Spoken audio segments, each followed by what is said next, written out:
let's wait until we see it going, and then when we see it going, we'll start to role play.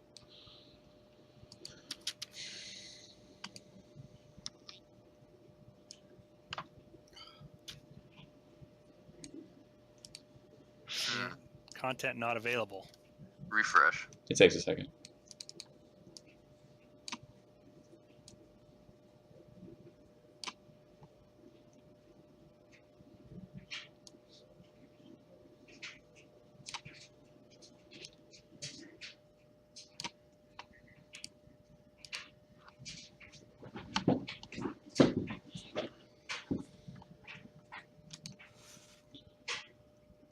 Refresh.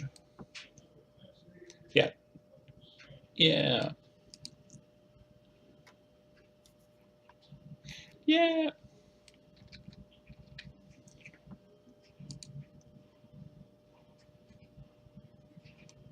Yeah.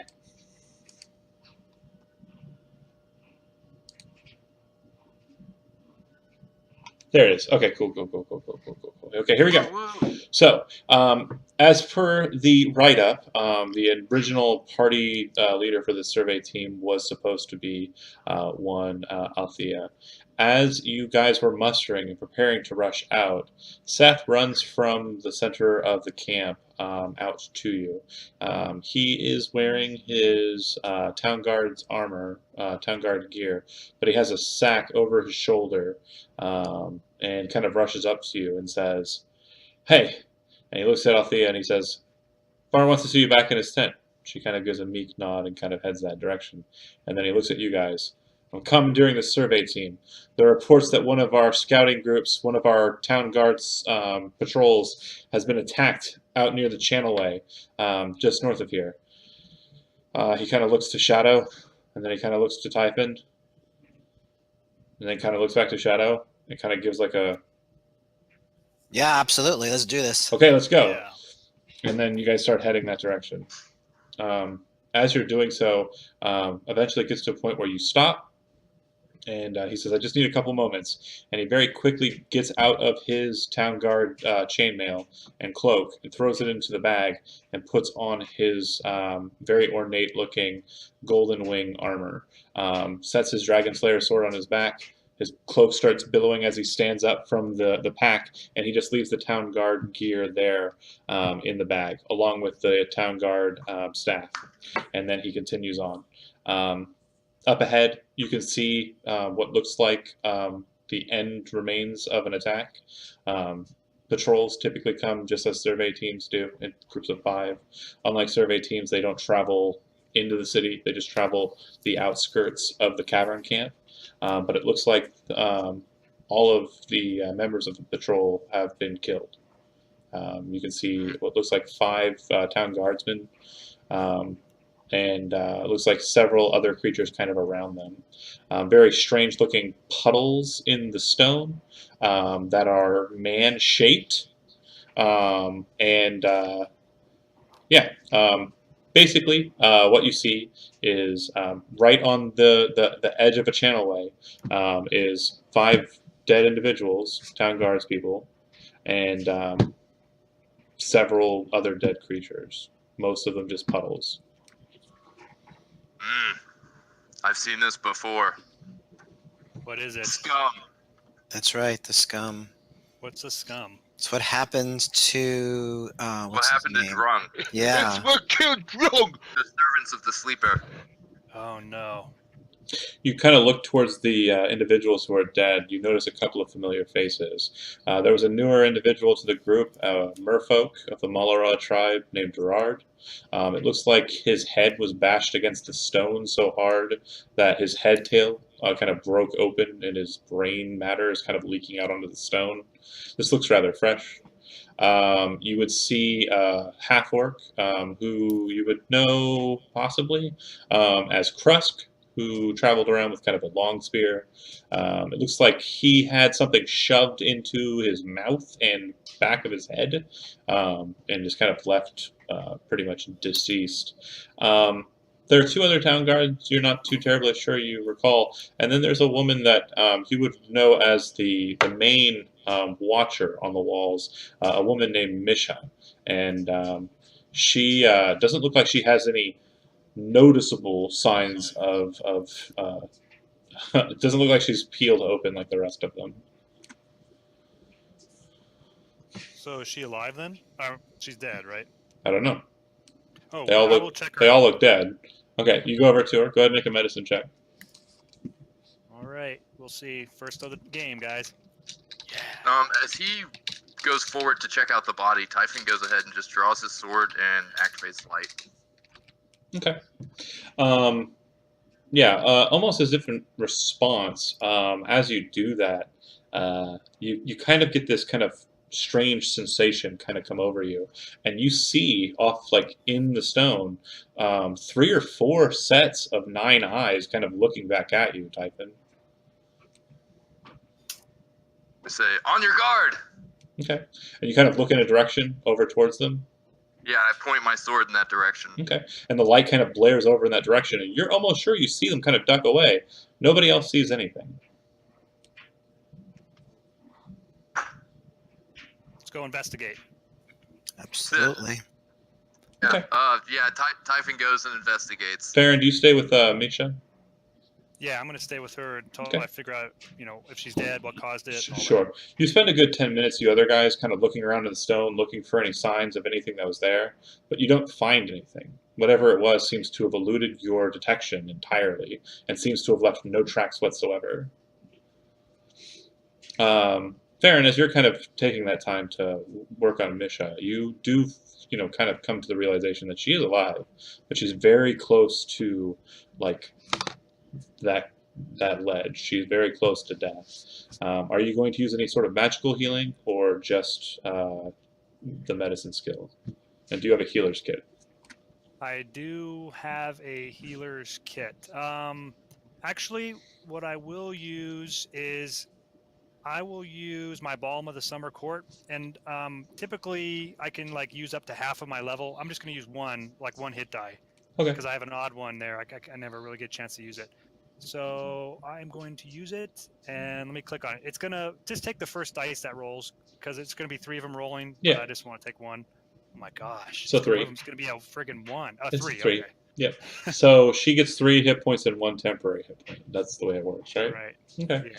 Yep. So she kind of, spends, I mean, you do use magical healing, but it doesn't automatically resuscitate her because she was so near death.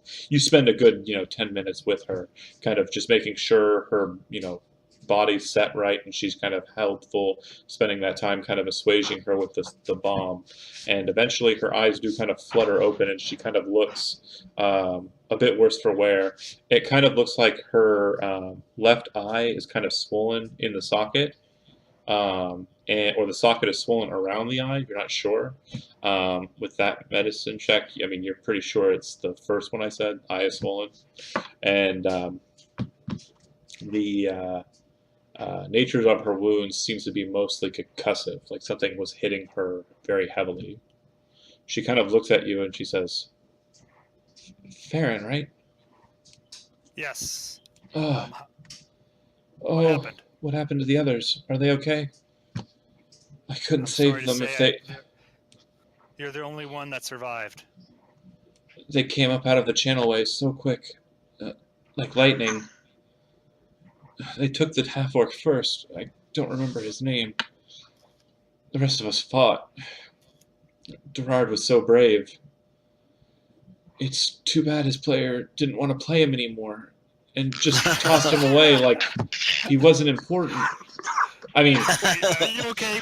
I slap her around a little bit, but gently. Yeah. Sorry. Are you okay? I- You're losing it. You're going crazy. I don't know what I'm Hit you harder saying. than I thought. I think I slipped past a 4th wall. Oh, it's that sleeper. He gets into your dreams. He messes with you. She throws on a red mask with white eyes. Oh my god, she's Deadpool the whole time! Ah. Are you? Well, we're relatively close to town right now, right? If she was able to, She shakes her head. No, stumble back. you won't be able to track them without me. You didn't see where they went. Okay. Well, you look like you're pretty much the worst for wear. She right now. opens up her her town guard cloak, and you see she's got 10 healing potions on a bandolier right there on her side. She pulls one and she just quaffs it. drops the vial and it breaks, pulls out another one and drinks it, drops the vial and it breaks, pulls out a third one, drinks it, drops the vial and it breaks, and she kind of looks at you. Be okay in a couple minutes. She picks up her spear and she stands up, using the spear to kind of like help her up. She looks at Typhon, then she looks at Farron and Seth, and then she looks at Shadow. She kind of looks at you like quizzically. You would be able to insight that she's worried about the automaton. Most of the town guard have been worried about the automaton. Yeah, don't worry about him. We need to worry more about the sleeper. We'll make sure he's in check. Fair enough. Could I tell... get her on her feet. Wait, I have a very important question to ask. Oh, she's standing. She's just holding herself up with the spear now, like a staff. And that very important question is this. Okay. Since I was, and I'm not saying this to her, I'm saying this to you right now. Since Farron was for a while under the control of the sleeper, would he be able to recognize it in somebody else? Because what I don't want is to follow her and she's actually under the control of the sleeper and we get ambushed and myrtleized. Make an Arcana check. Myrtleized. That can happen, guys. Uh-oh, I thought I clicked on something, but maybe it didn't. Nah, it worked. Ooh, yeah, so clutch. You would be able to tell if someone was marked by the sleeper. As you're kind of toying around with that and you're kind of looking at her, you would notice that she's not marked. She was left for dead. Okay. She doesn't look like she's succumbing to that scum disease, does she? Not at all. Okay, good. The body of Krusk is a little bit gelatinous, but it's not like full on jelly mode. But yeah. Convert him and he died first. The creatures were heading that way, and she kind of gestures towards the east side. What was your survey team's plan originally? She says as she kind of like gets to standing. Were you going after that girl? The one that crashed? Yeah, she's probably long dead now. It's been a couple of days since then. She says, and she kind of like struggles to like move towards where she, she's trying to. It looks like she's trying to get a better vantage point. Well, what'd you say her name was? Misha.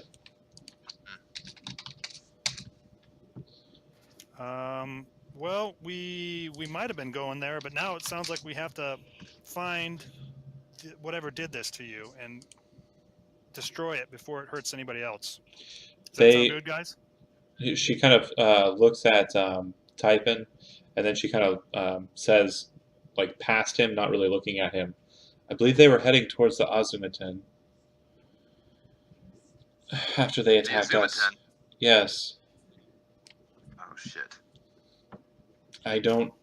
We saw, the reason why we were out so far is we saw not their stronghold. There was a group of them. It looks like they were heading around the bay, like they were heading to the other side of it, by way of the coastal line.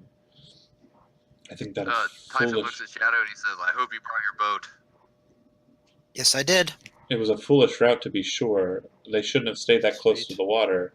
We saw them up ahead. They were engaged with these strange blue creatures with tentacles for legs and strange numbers of hands. It looked like most of them were covered with crystals. Very strange indeed. And so we stayed back and we were prepared to report. And just as we were in agreement that we would do that, it's Tim. Figured as much. Yeah. Just as we agreed we were heading back to report, we were attacked from the channelway ourselves. She kind of moves to a point across a bridge over towards the city on the east side, somewhere nobody really has gone before.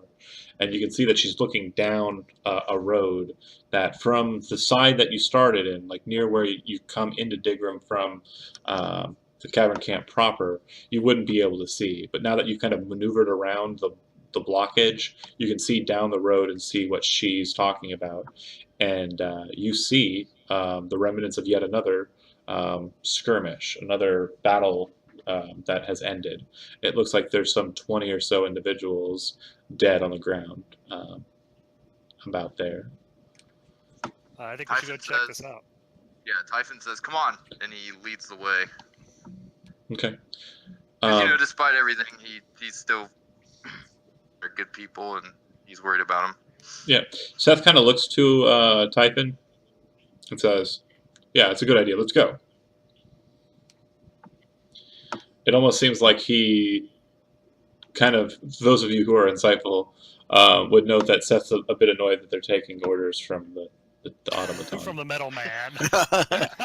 He's like, he's not leading this group. Yeah, but it does also seem that he's also being mindful of him too. Like whatever duties he had initially, he's changed them to watching Typhon like a hawk.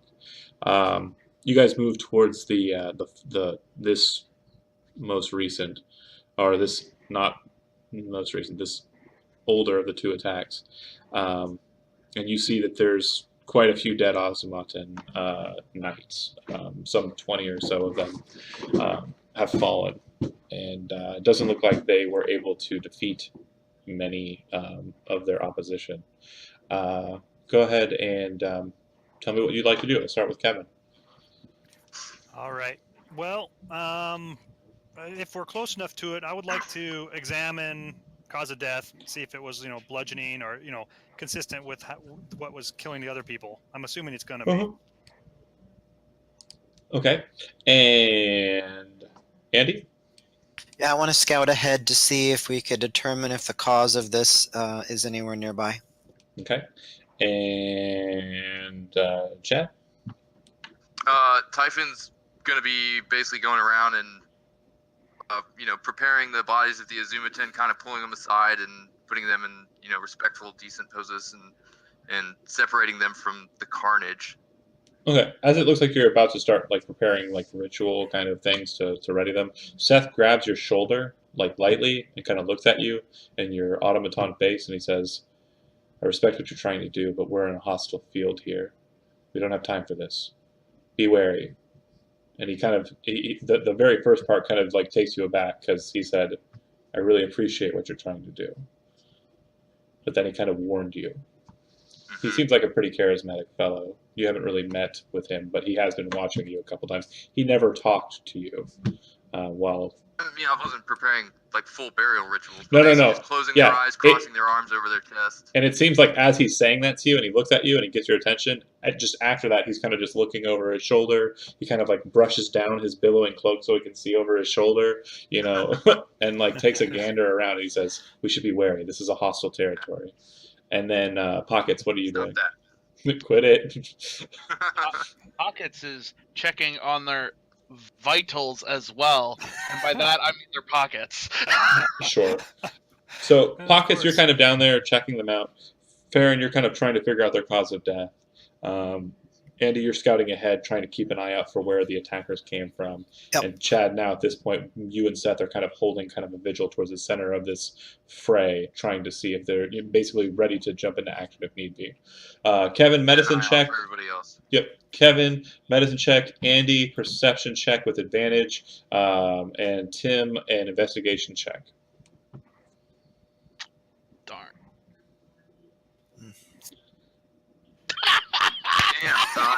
What? Farron, you very quickly identified that the cause of death is bludgeoning and constriction. Ooh. You know what? This is the stuff I hate the most. I hate Andy, tentacles and all that crazy shit. At the very last second, you'll notice something, and Pockets, you are too invested in your current activity to see it as it happens. But Andy, you hear a very strange splish sound, and you kind of look over towards the bay, which is, I'd say, about 50 or so feet away from you guys from where you're at right now. And you see a very huge black tentacle striking down at Pockets. The size of the tentacle is probably somewhere about 60 feet, 70, no, higher than that, 100 or so feet up in the air and striking down at Pockets. Pockets, I need you to make a dexterity saving throw with disadvantage. Death saving throw? A death saving throw? Yeah. No. Oh boy. Let's see. That can apply a spell or other harmful effect that targets. Save. Good. Oh, very nice. Take half of that. Ooh, Uh, man. Is this something I could potentially use my reaction from Shieldmaster on? You weren't aware of it. So that's bludgeoning. It just says if you succeed on the saving throw, Shieldmaster says you have to be aware of it. that allows you to make a 6. Only half. All right. DM. I'm Yeah. not gonna bother. Basically, just a real quick, Shieldmaster is the old school knight shoves the thing in front of the fire breath, not. It's you see it coming, you block. No, yeah. Okay. All right. Cool. All right. So it bashes you. It kind of hits the thing that you were like, finagling.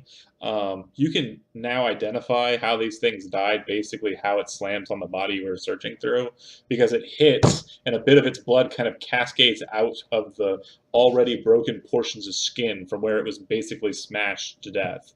As it hits the ground, it stops, and then it kind of coils itself back up and starts moving back skyward, looking like it's prepared to drop down on you guys again. As you see it do so, in the darkness, and for those of you who have dark vision, you can see that there are at least 2 more of these tentacles lingering up above you. Everybody make a perception check.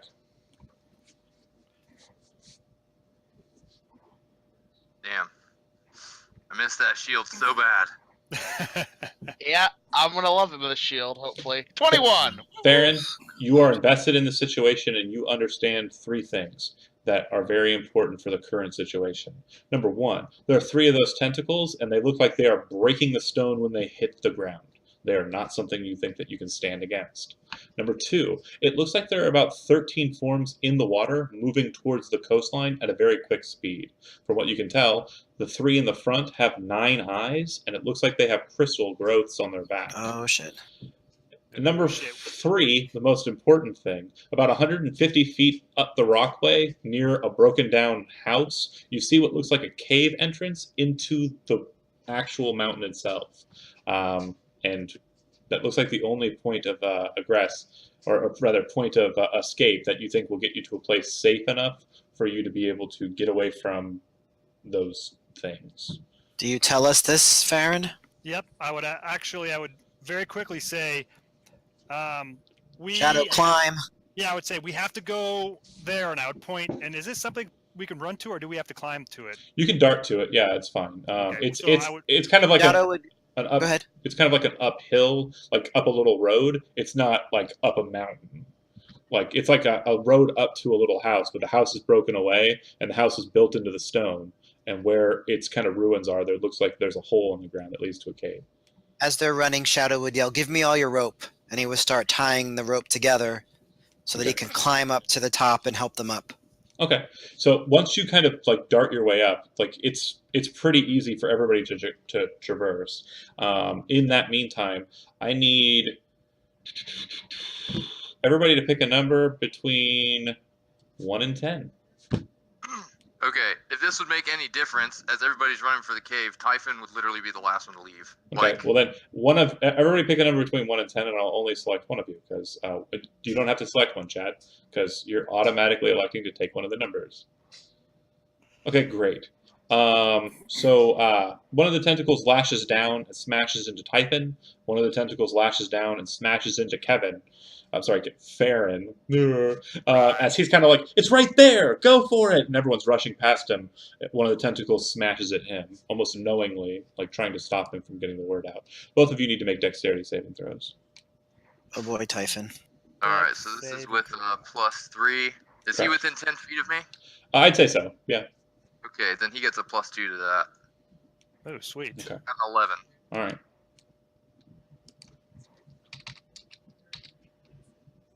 I don't think you saved, Typhon. Yeah, I don't think so either.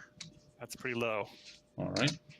So both of you, you'll take that much damage as if you failed, and half that much damage, 16 if you succeeded.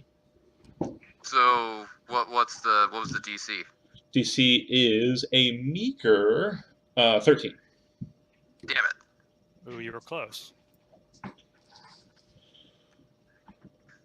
Yeah, the tentacles are kind of then like at you. Okay, so Typhon, you kind of like set yourself and you're like, go, kind of like backing up as you kind of look behind you, and Farron's like, it's there! And a tentacle comes lashing down at Farron. Farron kind of ducks and rolls to the side, kind of gets caught a little bit on the leg, kind of shakes it off and gets up and starts moving again. Typhon, you brace yourself as one of the tentacles comes down on top of you. You all see him disappear for a second, but then you see light kind of emanating out of it as his eyes kind of flare up as he kind of starts darting out of the tentacle as it rises up off of him. The two of you continue on. The tentacles look like they're now too far away to slam at you, but you can see that the coast is now littered with about 13 of these creatures. You would recognize some of them as scum, the creatures that have a translucent form with weird kind of my brain's not working. Physiology. Nailed it. Physiology. But the other creatures you've never seen before, unless you were in the Hall of the Maker and you saw the corpse of one. These are creatures that were referred to as schism. They appear to have tentacle legs, 4 arms, and for some reason these ones all have crystal appendages or growths coming out of their shoulder blades. One of them kind of moves towards you. Once it gets to a certain distance away from the other group, you see the crystal appendages kind of just sink into its body and disappear. Very strange. Yeah, you guys keep running towards your way, right? Yep. Yeah, so gathering ropes up, tying them together, and Shadow's going to dash up to the top. Okay. Once you get into the cave, it doesn't really appear the way you were expecting it to be. It's not like a cave down, it's kind of like a cave in. So it looks like it's kind of a run into like an underground hallway. So you've got the rope in your arm and you're kind of holding it, just kind of keeping your eyes open, but you start darting and leading the way in. Typhon, you do not have dark vision. Everyone, Everyone I got light on my sword. Okay, good. And Farron's close to you. Perfect. But I'm assuming Farron, as he kind of gets into the tunnelway and, would light his own flame in his hand as well. Perfect. Yeah, I'll get the ever-burning torch out. Okay. Hold it in my shield hand. You guys can, seemingly you can descend for some time. Do you intend to keep running or try and set a defensive point? So, can we look back and see if they're still coming after us? Looks like there's at least one coming towards you. The other ones are maintaining the beachhead, but it looks like they're slowly starting to make their way. Could I start picking them off with my bow? You can take a couple shots, yeah. Literally, as soon as I reach the cave, I'm going to lay on hands and drink a potion. Okay. All right, I'll heal myself with my pearl of So beads. you're taking how many shots? Well, I would want to take as Okay. many as I have time So- without letting them get too close. You take the first one, it fires off. The bolt of energy kind of lights the darkness, and you kind of see it zip past them. They all kind of look in your direction, and once that happens, you kind of start setting for the next one. You're sensing a weird kind of activity coming from the water where the tentacles were. Go ahead and take another shot.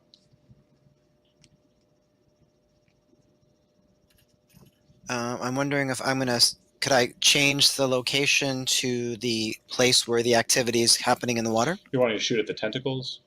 Yeah. Okay, yeah, you can go ahead and do that. Come on. Again, this will be at extreme range, so you'll have Fun. disadvantage for the attack. Disadvantage? Yeah. Mm. But we can go ahead and square. We'll just say you're hidden. That's fine. But you see, as you fire the shot off and it goes streaking towards exactly where you aimed it, the tentacles snap across the coastline, surrounding, kind of engulfing its own creatures, and it kind of forms a wall of 3 tentacles.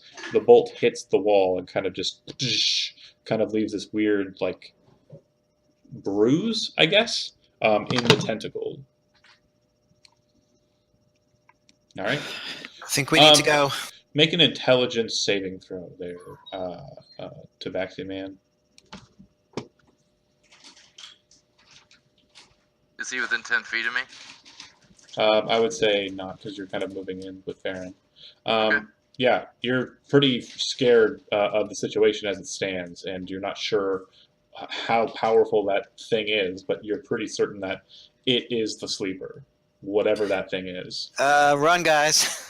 Well, let's go in the Run. cave and let them chase us in here, and we can chop them down in the cave, right? Yeah. Oh yeah, that's one plan. Do you guys want to Not hold the a bot? big tentacle. Do you want to attempt to hold a bottleneck, or do you guys want to continue on? Do we want to hold a bottleneck, guys? I don't really want these guys. I falling don't over think here. that's gonna work. I think it will. Think it will? Well, I don't think Yeah. the sleeper is going to be able to get in here into the cave unless if we back up far enough that it can't. So easily get in. if the sleeper is coming up, then I think that we can't do it. But if it's just the other ones, then we can. Basically, let's pull back inside the cave a little bit. I'll be the front line. You can hang back and shoot them as they come up over the edge into the mouth of the cave. Like they're not gonna get past me. Right, but if it's a sleeper himself, then I don't think we have a chance at He's this. not lugging his fat ass out of that river. All right. You guys make it in a little bit, and you're kind of keeping an eye on the door, waiting. You see movement near the entrance. You're pretty sure that the scum are being moved up to the front and are kind of looking like they're going to dart in. Then you hear two loud sounds that sound like metal clanging on metal. Ting, ting! And the scum stop. And they kind of look back over their shoulders. Would I recognize that as any particular sound of armor, sword, shield, metal? It sounds like bracers being clanged together, yeah. So, Yeah, okay. If you wait for a couple of seconds, you'll see the scum kind of move aside, and you see a man in a robe with his hood up come up towards the entrance of the cave. Oh shit! He has two silver bracers on his arms, and once he gets to the entryway, he kind of looks down it. It looks like there are two of these scum creatures behind him, and they have the large crystal appendages over their shoulders. Oh, the schisms. What would you like to do? You have Identify yourself. you're about 100 or so feet in the cave. You have a pretty good shot at this guy. Can I try to collapse the cave in front of him rather than shooting at him? Shoot above. You're pretty sure that the force bolt will hit the stone and probably not drop it in the way. The force that you're trying to commit to that, it's a lot more than you think you might be able to pull. But I'll let you take a shot. If I sense that, then maybe taking a shot is not the right thing to do. Maybe we ought to try to talk first. So he kind of looks down the passageway, and you say, "Identify yourself." He raises his hands up, right, and he says nothing. He slams his hands in like this, clanging the metal, and then he moves his arms like this and clangs the metal again. The second he does that, a bolt of lightning bursts up from his hands and hits the stone above him, like right at the mouth of the cave, and the whole thing just starts collapsing in itself. Shit. You don't see the scum. That's good. See them. That's good, except for we're trapped in here now. I'd rather be that. I was just about to try to do the same thing. He did it for me. I know. I didn't think it was a good idea when you were going to try to do it. I definitely don't think it's a good idea when he does it. No, I think this is a very good idea. There could be all of his minions in this cave back here. Better than the sleeper outside. Okay. Yeah, but he also could have just closed off our only exit, and he's forcing us into a trap. Going from right to left, Pocket's situation as it stands very quiet. You've got your goggles on, so not terribly dark.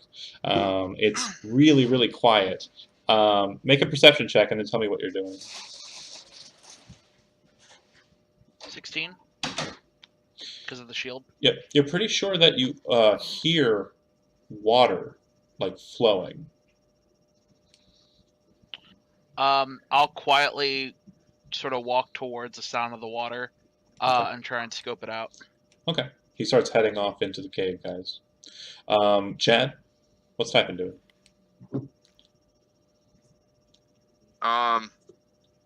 My position facing the area where the rocks collapsed, but I'm going to look over my shoulder and I'm going to say to the rest of the party, what do we do? Shadow would say, listen to the rocks. What do you hear? In other words, what's happening on the other side? You guys I move slowly over. approach the rocks and I listen. Yeah, you would be able to just notice that the amount of rocks that are now in between you and them is probably about 20 or 30 feet. When he shot a lightning bolt into the rock, he shot it into the rock, causing the mountain to come down a bit. So. All right, I guess we ought to follow, right? Do I think it is an amount of rock that we would be able to move just with like sheer physical strength? 3 or 4 days. Okay, yeah. And that's with an automaton that never has to sleep. With a badger, you can get through it very quickly. I could get through it pretty quickly, guys. But I'm I not don't- sure if we want. I don't to know right why now. Let's- Pockets doesn't suggest that right off. You know what we need is badgers. Badgers. Yeah, that's what we need to get rid of that really, But- This that situation really, calls for badgers. that really Let's- small entryway. If we know it's a badger situation, get the badgers out early. Don't let a Typhon dive Quick. first. Badgers first. Yeah, No die Typhon. Okay. get those badgers out. Oh well. Chad's having flashbacks. He's looking down. He's He's like, not even going to say anything. He's in shock. I love you. PTSD. I love you, baby. What we're going to do is since it doesn't sound like they're trying to dig in to get us, let's just turn around and try to discover what's in this cave first, because we can get out of this later. Yeah, Right. it looks like Pockets is already on his way, so you guys start heading Hey, off after Pockets him. is on it. There must be gold back there. Yeah. Dark gifts. Yep. Seth kind of looks at you guys, just concerned, and says, "We have no exit out. I really hope we can find a way out this way. If we don't get back within a day, this other survey teams won't be trying to find us." What's worse is when they come looking,